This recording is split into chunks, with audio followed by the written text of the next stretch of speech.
Kalimat tak selesai dari mulut perempuan. Cerpen Sani B. Kuncoro. Versi cetak majalah Kartini, Januari 2010. Narator Resia Resti Kusuma.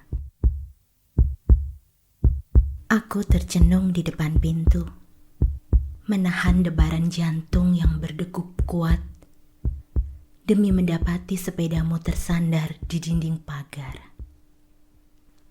Kunci rumah yang telah tergenggam kusimpan kembali.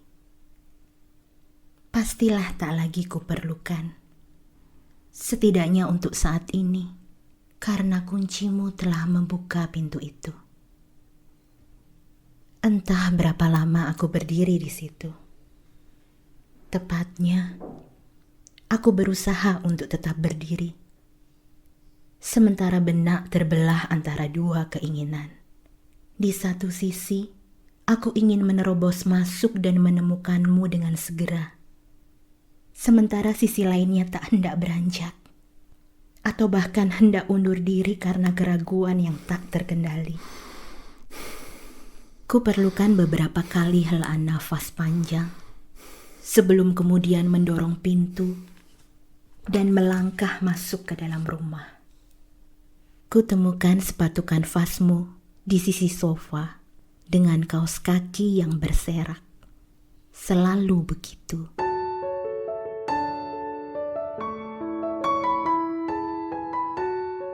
Sepatumu selalu tergeletak di mana kau melepaskannya, lengkap dengan kaos kaki yang terlempar sembarangan. Kupungut kaos kaki itu, merapikannya di dalam sepatu yang kemudian kuletakkan di dekat pintu.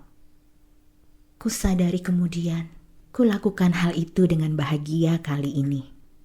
Sementara di waktu lalu, setiap kali kusertai dengan gerutu dan omelan panjang pendek. Lalu aku menemukanmu di depan televisi, rebah bersandarkan bantal kesayanganmu.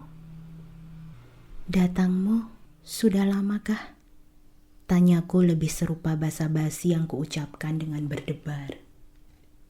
Baru saja, jawabmu tanpa mengalihkan mata dari layar kaca yang mendadak terasa bersuara gaduh. Mau kubuatkan minum? Tanyaku menawarkan sesuatu. Kau menggeleng sembari menunjuk gelas pada meja di depanmu. Gelas itu menyadarkanku betapa tampak bodoh aku menawarkan sesuatu yang telah kau sediakan bagi dirimu sendiri. Bahkan air di dalam gelas itu masih penuh. Barangkali hanya berkurang satu tegukan dari batas atas bibir gelas.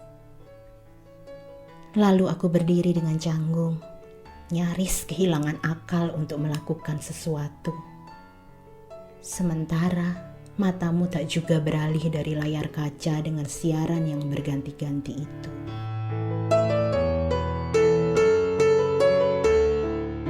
Mata itu membuatku merasa kehilangan. Tidak ada apapun yang bisa kutemukan di situ, seperti menyusuri lorong panjang tanpa cahaya.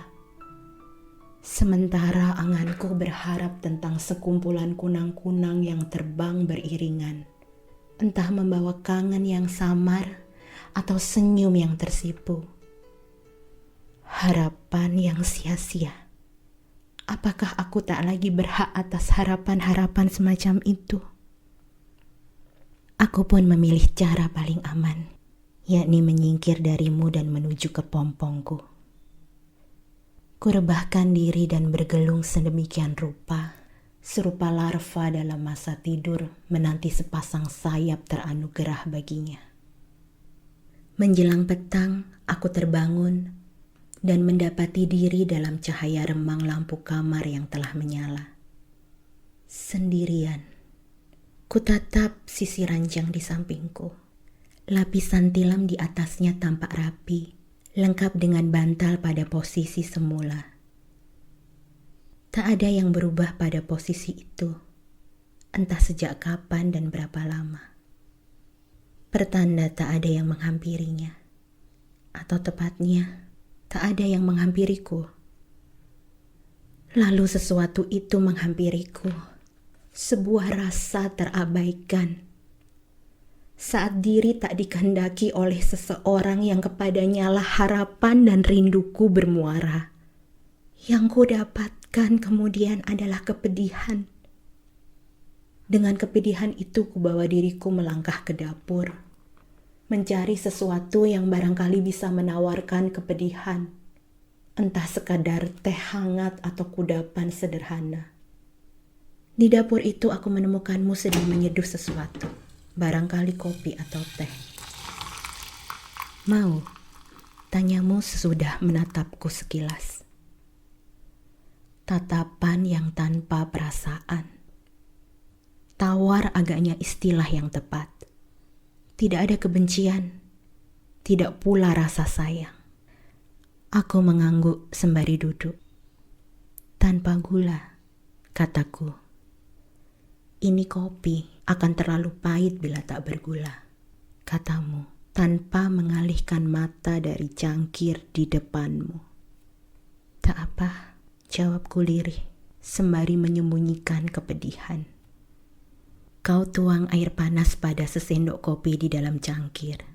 Aroma kopi menguar bersamaan dengan selapis asap yang bergerak samar-samar dari cairan bertemperatur didih itu.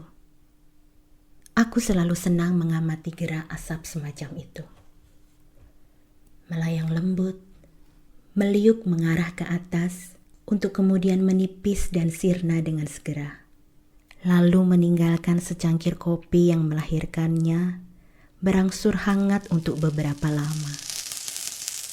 Tanpa menyentuh cangkir itu, ku tahu seberapa panas cairan di dalamnya.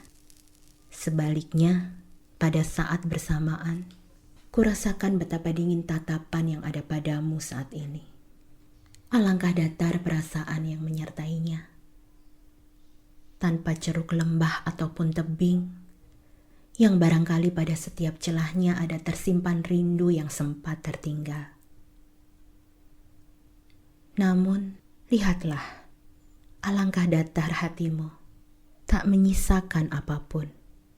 Rupanya semua telah sirna sejak hari itu.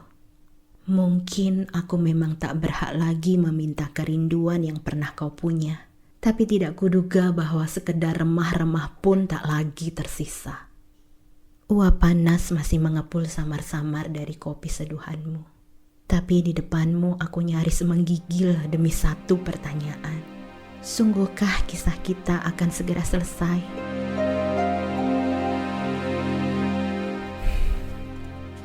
Hidup sudah pahit, mengapa harus ditambahkan kepahitan yang lain? Tanyamu serasa kau sodorkan secangkir kopi yang telah berangsur hangat. Kalimat itu membuatku tercenung, mengantarku pada suatu rasa bersalah yang meresahkan.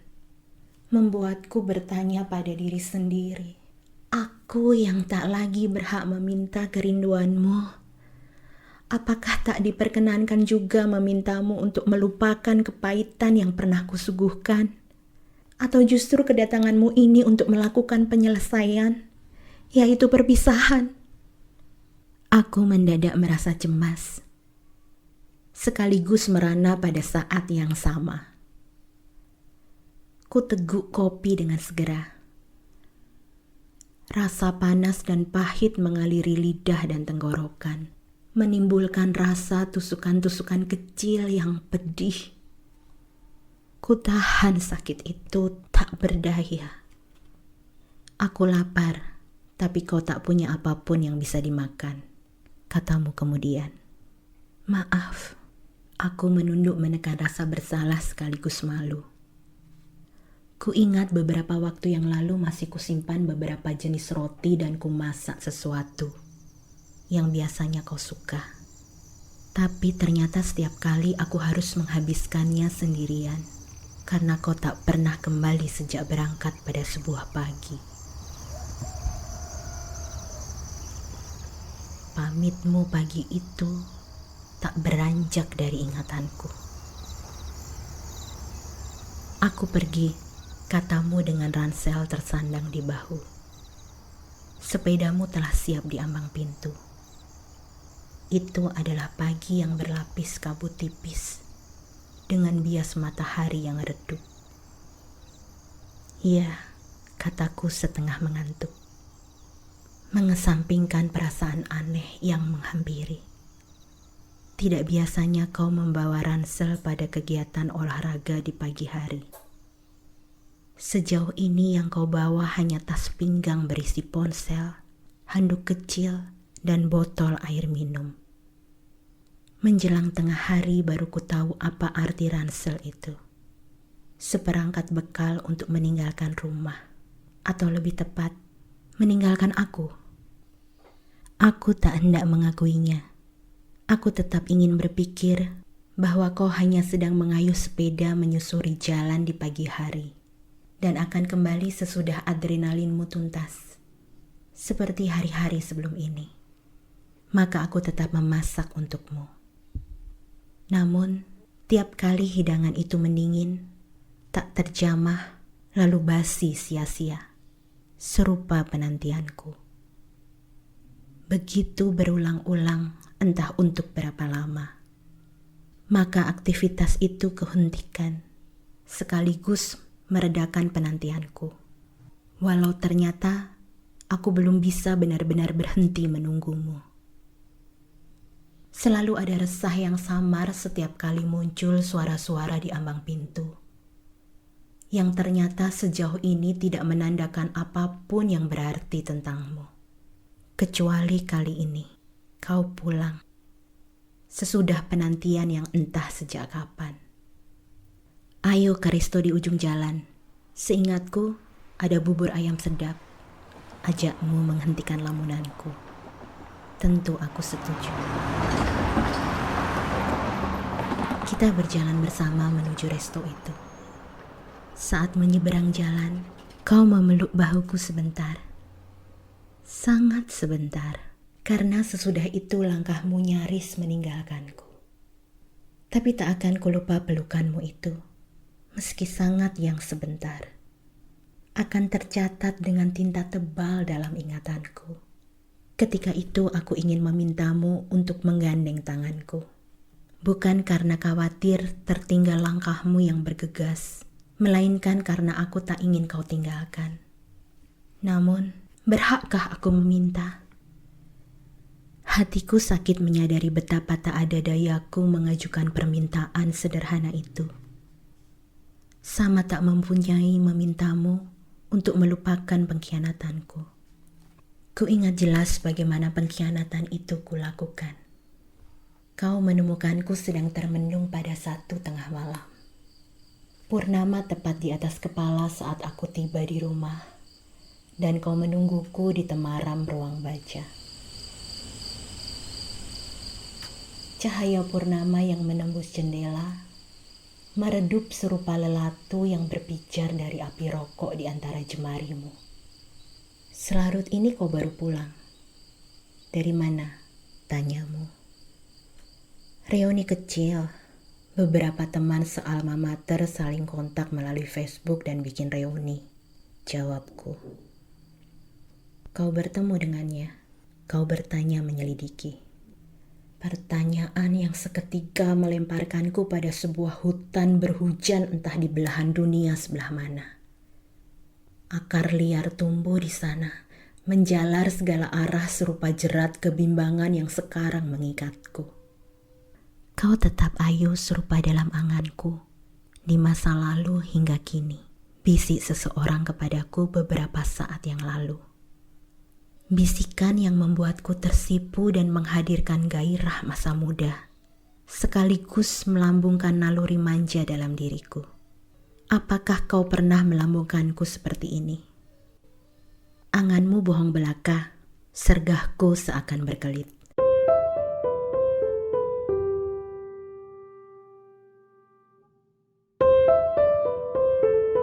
Gerakan yang sungguh pura-pura belaka, karena sejatinya aku sudah terjerat.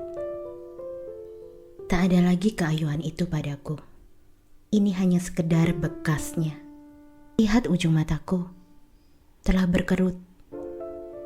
Tak seberapa, hanya serupa riak kecil di datar air danau, Bisikan itu berlanjut dengan kecupan pada kedua belah mataku, menyusuri dahi dan pipi untuk bermuara di belah kelopak bibirku. Jadilah milikku, lagi dia berkata.